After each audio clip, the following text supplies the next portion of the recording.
Hola a todos, muy buenas, yo soy Eduardo, esto es eduardocollado.com y hoy capítulo número 271. Hoy vamos a hablar un poco sobre puntos neutros, un poquito qué son, para qué sirven, cómo funcionan, un poco de culturilla general sobre puntos neutros. Si os interesa, podemos ampliar y podemos intentar traer al podcast a alguien que conozca muy a fondo el tema de los puntos neutros, porque es un mundo bastante amplio que existe y hay gente especializada en eso, ¿vale? Pero bueno, simplemente para que tengamos una idea de qué va el tema de los puntos neutros y cómo funciona, pues yo creo que yo mismo lo puedo hacer. Así que si os interesa el tema y os queréis quedar conmigo, pues vamos para allá. Redes, hosting, tecnología, eduardocollado.com. Pues lo que os decía, capítulo número 271. Y veréis, un punto neutro, un IXP. IXP, por cierto, viene de las siglas Internet Exchange Point. ¿Qué es? Pues no es más que un lugar físico donde diferentes proveedores de servicio, ISPs, intercambian tráfico de sus redes de una forma eficiente y económica. Una de las premisas es esa, hacerlo de una forma muy eficiente. Y va a ser económico porque todos van a estar en la misma sala o en el mismo punto de conexión. En términos simples, un punto neutro es una especie de, de intersección de autopistas, ¿vale? Donde los distintos proveedores de servicio, los ISPs, pueden intercambiar tráfico entre sí. Ya veréis que el concepto es muy sencillo y vamos a irlo repitiendo constantemente. Los puntos neutros, bueno, pues un componente esencial en la arquitectura de Internet. ¿Por qué? Bueno, pues porque permite el intercambio de tráfico entre distintos proveedores y distintos ISPs de una manera, yo os he dicho, eficiente, ¿vale? Equitativa, económica, y no es más que el lugar físico. Si estáis en Madrid, pues un lugar físico pues podría ser Mesena 80, que sería Spanix. Si estáis en Barcelona, pues creo que están en Gran Capitán, en Barcelona, pues eso sería Catnix. Luego, si estáis en Dikix, eso es una cosa así como un poco más abierta y tienen interconexión con distintos puntos. En Spanix también tendríamos conexión en distintos centros de datos, pero al final es una única localización. Y aunque estén un poco separados, están realmente unidos por una red interna. Pasaría lo mismo con Catnix, creo que también tienen varios puntos, Spanix también. Eso es muy normal, ¿vale? Entonces, cuando yo digo que están en el mismo sitio físico, es el mismo sitio físico, o si están separados hay una pequeña red interna, un pequeño anillo que une todos esos puntos para que al final estén todos en la misma sala. Cosas importantes, pues veréis, los puntos neutros tienen que ser infraestructuras neutrales y abiertas. Es decir, no puede llegar Telefónica y decir, yo soy un punto neutro. No, amigo, no, esto no va así. Tiene que ser algo totalmente abierto, totalmente neutro, una especie de ONG, ¿vale? Una entidad sin ánimo de lucro. Y esas entidades sin fines de lucro, sin ánimo de lucro, van a ser lo que se conocen como los Internet Exchange Point, los puntos de intercambio de tráfico, los puntos neutros. Es importante que no sean propiedad de ningún ISP o ninguna empresa, porque eso te va a dar una independencia y lo que llamamos el principio de neutralidad de la red. Que el principio de neutralidad de red lo que hace es establecer que todo el tráfico de Internet se tiene que tratar de una forma equitativa, de la misma manera, ¿vale? Independientemente de su origen, destino o contenido. En un punto neutro, todos los ISPs son, o al menos deberían de ser iguales, y no hay preferencias por intercambiar con uno o con otro. Estamos hablando de peering abierto. Hay puntos neutros donde tenemos políticas, vamos a llamar mixtas, de peering abierto y peering pues privados, más cerrados. Incluso hay algunos en los que históricamente ha habido distintos switches si eras del grupo abierto o no, hermano rico, hermano pobre. Bueno, yo ahí tampoco me voy a meter mucho, ¿vale? Las conexiones entre los distintos ISPs, ya hemos dicho, se llaman enlaces de peering, y esos enlaces de peering pueden ser o directos o a través de los route servers. Los route servers no son más que unos routers que hay en medio que aglutinen las conexiones para que no tengas que tener tantas sesiones en BGP. Tú lo que haces es tener una sesión BGP contra tu root server, y tu root server lo que hace es decirte quién es el next hop, el siguiente salto, que evidentemente no va a ser el propio root server, va a ser el que genera la ruta, ese prefijo. Esto es una forma bastante óptima, pero es muy genérica. Tú no puedes decidir que le anuncias a uno y que le anuncias a otro, porque a lo mejor te interesa establecer una política de peering diferenciada por proveedor. Si es así, con los root servers no puedes. Entonces, con los root servers, la gente lo que suele hacer es poner los rangos genéricos, lo que tú le vas a anunciar a todo el mundo. Y si necesitas ser más específico con alguien o anunciarle más, lo que haces es establecer una sesión de peering directo. ¿Vale? Esto es, funciona así. El tráfico, ¿cómo fluye el tráfico? Pues bueno, tú el tráfico lo mandas a tu punto neutro y en tu punto neutro lo intercambias. ¿Qué utilizas? Pues utilizas BGP. Entonces, tú cuando tienes una red, un sistema autónomo y estás utilizando el sistema BGP, bueno, el protocolo BGP, ¿para qué? Pues para unirlo con otras redes, ya sean peering, ya sean tránsitos, etcétera. Vas a elegir uno o vas a elegir otro en función de lo que BGP decida o tú le ayudes a decidir. Entonces, tú, si vas a utilizar un peering, lo normal es que le des más prioridad al peering que no al tránsito. El tránsito sería pues la conexión al exterior, la conexión no privada, ¿vale? El peering, una de las ventajas que tienen es que como el tráfico es directo, se minimiza la cantidad de tráfico que va a circular por redes, vamos a decir, desconocidas, ¿vale?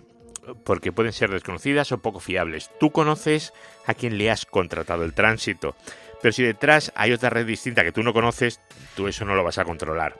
Entonces, pues bueno, es interesante tener conexión directa porque te eliminas a todos los intermediarios. Luego además siempre vas a optimizar tiempos y bueno, el tráfico va a ser como más óptimo porque vas a tener menos saltos de AS y sobre todo lo que vas a permitir, si te lo curras, es reducir los tiempos de respuesta, las latencias contra un destino o contra otro.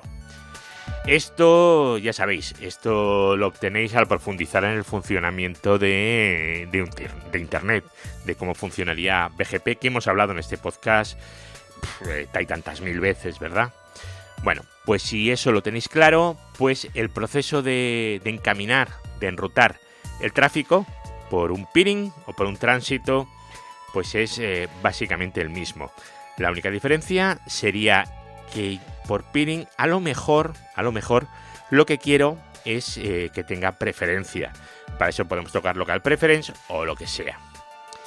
Vale, más cositas que podemos ver de esto. Bueno, pues el punto neutro, ¿qué es? Pues es en vez de decir el punto donde se conectan, vamos a decir que es la infraestructura que se utiliza para interconectar los sistemas autónomos de proveedores de servicios de Internet, de ISPs. La infraestructura, los switches que hay de por medio y los root servers. Básicamente esa es la infraestructura. Tú te conectas a una red que es unos root servers. Suelen llamarse VLAN baja y VLAN alta por aquello de tener dos conexiones, por si una cae, tiene un mantenimiento o tiene otro. Entonces tú puedes establecer conexiones contra otros que estén en la misma red o directamente contra el root server, que ya se ha contado un poquito qué es lo que es y cómo funciona. Además de la infraestructura, de los puntos neutros, vamos a tener la política que tienen y cómo funcionan. ¿Cómo funciona un punto neutro? Bueno, pues hemos dicho que son entidades sin ánimo de lucro, pero evidentemente, por muy sin ánimo de lucro que sean, hay que pagar la infraestructura. Hay que pagar esos switches, hay que pagar las nóminas de la gente que trabaja ahí, y hay que pagar pues el alquiler de los racks donde todo eso esté situado. Además de los tuyos, los que serían la parte común, donde están los racks, donde están los switches o los root servers del punto neutro. Entonces, ¿eso qué significa? Que tú, para conectarte a un punto neutro, vas a tener que pagar una tarifa. Esa tarifa pues normalmente es un alta, y luego pues tienes que pagar mensualmente en función de la cantidad de tráfico que intercambies. Normalmente es así, igual a lo mejor tienes una parte fija y una parte en función del tráfico. No es lo mismo intercambiar 1 giga que intercambiar 100, que intercambiar 10 o 400 gigas, ¿vale? No es lo mismo, tampoco vale lo mismo una interfaz de 400 gigas que una interfaz de 10 gigas, evidentemente. Pues eso es lo que hay que pagar en los puntos neutros. Sería como una especie de comunidad de vecinos, ¿vale? Tú tienes tu router, pero toda la infraestructura común hay que pagarla entre todos. En una comunidad de vecinos, pues tienes que pagar los servicios comunes, que pueden ser portería, la nómina del portero, por supuesto, limpieza, si tienes piscina, el mantenimiento de la piscina, socorrista, todo ese tipo de cosas. Pues en un punto neutro sería básicamente lo mismo. Tenemos unos costes que son los nuestros y unos costes comunes que van al punto neutro. Y eso es lo que hay que pagar en la tarifa de conexión del punto neutro, la tarifa mensual. En cuanto a puntos neutros, bueno, pues tenemos un porrón. Hay muchísimos puntos neutros, y tenemos desde el Spanix o el Cadmix, que los conocemos todos en España, serían los principales, a puntos neutros en AMSIX, el Lynx, o yo que sé, tenéis de verdad hay cientos de puntos neutros.